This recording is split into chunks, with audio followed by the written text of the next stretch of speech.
Marked $21.5 million to help children with special education needs.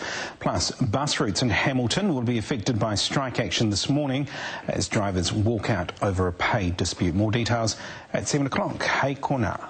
Ngā mihi, Daniel. 17 to 7 on Breakfast. Donald Trump says he wants other countries, including New Zealand, to pay more for prescription drugs.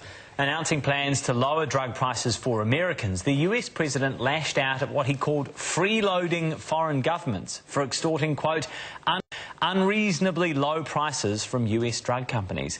Dr. Graeme Jarvis from Medicines New Zealand is with us this morning. Tēnā koe, Graeme. Thanks for being with us this morning. Is New Zealand freeloading? Well, I mean, I think Donald Trump does have a point. I think we've got to understand a couple of critical facts here. It costs $3 billion to develop a drug, and for every drug that's developed, about 6,000 actually don't make it through the pipeline. So to put that in context, every year New Zealand spends in total, and that's public and private, $3 billion on R&D, and that's all R&D. And another way of looking at the 1 in 6,000 success rate is I've got about as much chance of getting a hole in one as developing a drug all the way through. So the risks are quite high, and that's why the prices at the start seem to be quite high as well. So there's a lot of expense that goes on by the pharmaceutical industry to develop these cost-effective and breakthrough therapies. But the profits are pretty good. The profits actually end out being pretty average of about 11%. So there are other sectors that are just as high.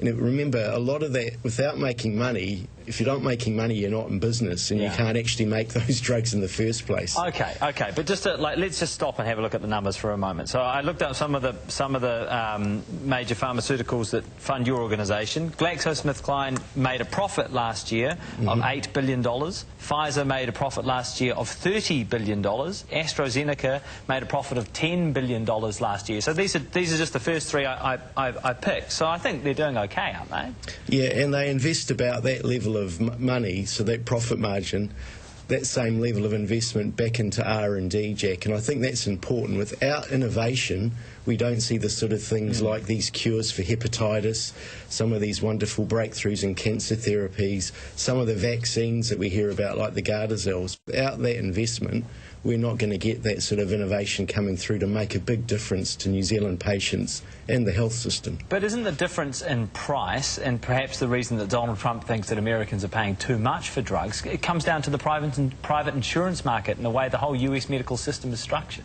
Yeah, I think you're absolutely right. It's about 90% of people in the United States are covered under private health insurance, and Donald Trump's talking a lot about the middlemen there that are sort of taking money, you know, and taking a lot of the rebates and the discounts that are being offered. So we have a completely different system in New Zealand. It is quite a mess over there, it would be fair to say. What would have to happen for us to pay more? Well, look, it's difficult to actually go there because I think we're such a small market compared to the rest of the world anyway. I think at the moment what we've got in New Zealand is a reasonable system, but it does have some issues, Jack, as I've discussed with you in the past. I mean, it's got a capped budget, and it's the only part of the health system that does. And if you think medicines and vaccines do make a difference, which doctors and nurses I'm sure will say they do, we shouldn't be just capping that budget, especially when it's not keeping up with inflation and the growth in population. So it's actually been dropping over the past 9 years. That's a real problem.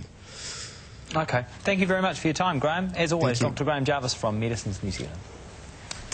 Right, we've been asking for your feedback this morning about whether we should ban balloons. Obviously, there is a movement amongst conservationists to ban single-use plastics, things like straws, coffee cups,